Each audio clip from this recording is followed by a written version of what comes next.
এক মাদ্রাসায় এরকম খাদেম ছিল, তো খাদেমের সাথে বাচ্চারা খুব দুষ্টামি করত, ডাকতো গরু। কি হ্যাঁ, পড়ার সময় গরু ডাকতো। তো ও ছিল একটু সাদা সিধা, সাদা সাদা সিধা বুঝেন, সরল ছিল, সরল সহজ সরল, একটু হাবলা টাইপের, তো বেশি মাথায় নিত না। আবার দেখবেন হাবলা মানুষ চেতলে কিন্তু খবর আছে, ঠিক না? একদিন বৃষ্টি হইতেছিল প্রচন্ড, এর দায়িত্ব ছিল ছেলেদেরকে খানা পরিবেশন করা।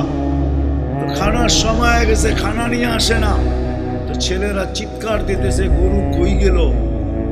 একটু পরে দেখতেছে খানা নিয়ে আসতেছে, তো সবাই চিৎকার দিয়ে বলতেছে ওই গরু এত দেরি করলি কেন?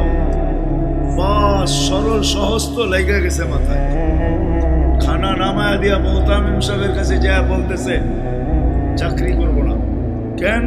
বাড়ি মাদ্রাসায় যেটি পালেন এটি সব বেয়াদব, সবসময় গরু বলে শোয়া গেছি, আজকেও গরু বলতেছে, ভিজা ভিজা খানা নিয়ে আইলাম। মোহতামিম সাহেব বুঝছে সরল সহজ মানুষ চেতলে তো এরমই চেতে গেছে গা সিধা বাড়িতে। রাত্র ৩টার সময় আসতেছে, আয়সা মোহতামিম সাহেবের দরজায় খটখটাইতেছে, জিজ্ঞাসা করছে কে? হুজুর আসছি। কি জন্য? চাকরি করবো। তুমি না দিনের বেলা চলে গেলে চাকরি করবো না? এতদিন চাকরি করতেছিলাম শুই না, এখন চাকরি করবো দেখা। বলছে এটা আবার কি দেখা চাকরি করবে? মানে আমি স্বপ্নে দেখতেছিলাম কিয়ামত হয়ে গেছে, আমি পুলসিরাতের পাশে যেয়ে দাঁড়ায় আছি, পুলসিরাত চুলের মতো চিকন, তলোয়ারের মতো ধার, ভয় পাইতেছিলাম এটার উপরে পা রাখবো তো রাখবো কি করে। একটু পরে চিৎকার শুনলাম, তো দেখলাম মাদ্রাসার ছেলেগুলা সবগুলা হই উল্লার করতে করতে আসতেছে।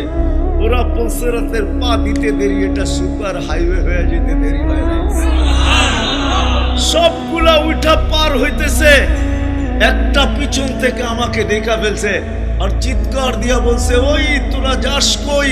আমগো গরুটা তো দাঁড়ায় আছে, ওরে নিয়ে যাবি না? বলে সবগুলা পিছে ফিরে আসছে আর আমাকে উঠায়া কেউ হাতে কেউ পায়ে ধরা সব কাঁধে করে নিয়ে পার করা দিছে। জায়গা গেছি, এই জন্য চোখে দেখা আমি এখন চাকরি করব।